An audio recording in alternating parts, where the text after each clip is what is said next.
Hey guys, and welcome to another episode of Let's Max Warframe. Today we're going to be making a visit to our friendly void trader Barracuteer and checking out his latest weapon offering, the Prisma Tetra.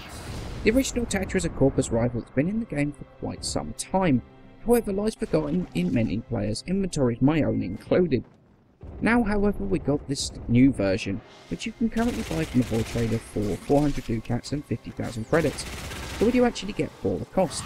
Well, you get a slightly upgraded version of the standard Tetra with an increase in base damage from 30 to 35, with the majority, 28, coming in the form of puncture, 7 as impact, and literally no slash whatsoever. In fact, the Prisma is pretty much just a straight buff across the board. Higher crit chance of 10% compared to 5%, higher multiplier of 200% rather than 150, 15% status instead of 10%. Also comes with a faster fire rate, lower recoil, and what feels like a significantly faster projectile speed.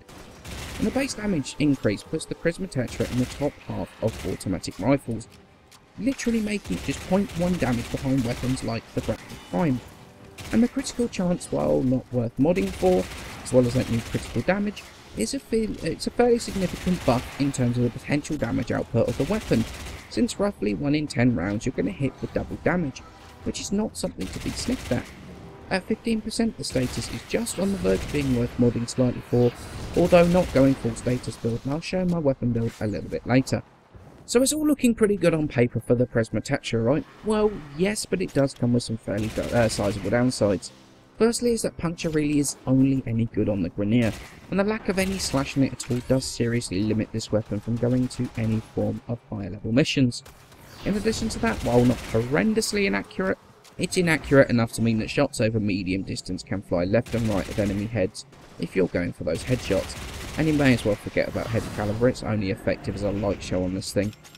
Also, even though the projectiles have got a flight speed increase, they still need to leave the target, meaning that while it might have similar stats to something like the Bratton Prime, the Bratton with its higher slash damage and the fact of its hit scan means it's going to land way more shots way more often than the Prisma Tetra, meaning the damage output is very likely to be quite a bit higher.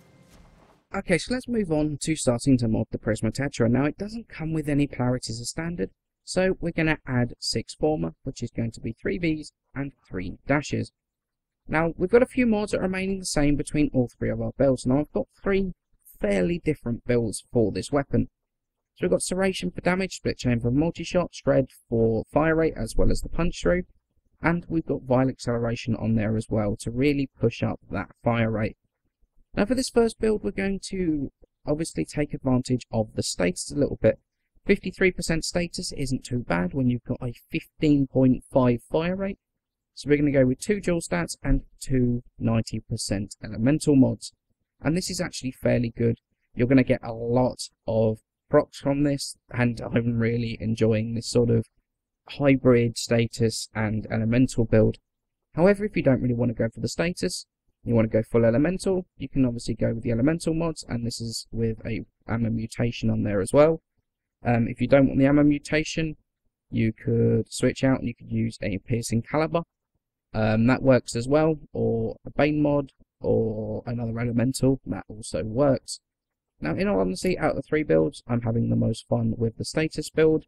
You don't necessarily have to use Hellfire or the other 90% mod here. You could put the ammo mutation on here as well. And then you've got the status and you've got the ammo mutation on there as well. Any of these sort of 3 or 4 builds, there's a little bit of leeway in terms of how you want to mod them. Obviously mod them with the correct elemental combos. If you're going with 3 elemental mods, then Radiation Poison for Grineer, Magnetic and Poison for the Corpus, and Corrosive and Heat for the Void, or Viral and Heat for the Void if you're running Corrosive Projection.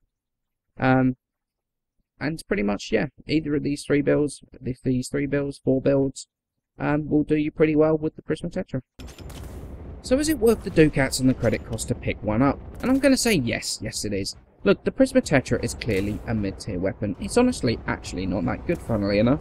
And if you want to know whether to drop your Bolter Prime for it, the answer is absolutely not. Of course it's not going to be. But does that mean it's a terrible weapon? And no, and that's for one very good reason. It's actually a lot of fun to use. Far too often we forget the most important thing in Warframe when we look at numbers and comparisons, and I'm guilty of doing this to some extent as well, which is the fun factor. The Prisma Tetra has theatre, and it has it in spades. The fire rate build I go for is probably one of the most fun weapons I've messed around with in quite a while, and it's surprisingly more effective than you'd give it credit for. Yes, the base damage is okay, but not fantastic, and yes, you're missing out on heavy caliber because the accuracy loss isn't worth the damage increase. But if you take the weapon with its base accuracy, you put fire rate on there and use what accuracy it does have to pour fire into their faces for those headshot multipliers, this thing can actually put out more damage than you would expect. I've had quite a few questions recently, especially on things like my Harpack video, whether I mod for the maximum damage output of the weapon or not. And the answer to that is, honestly, no. I mod for the best amount of damage output while keeping the weapon in a state where it's actually usable.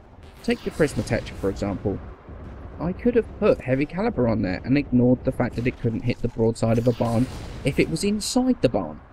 But the entire point of this series is to make things do the best amount of damage, but not completely ruin the weapon in the process. The Prisma Tetra is a whole bunch of fun.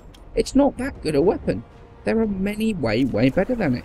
But it doesn't mean that without a bit of investment it can't be fun to run around and derp around with.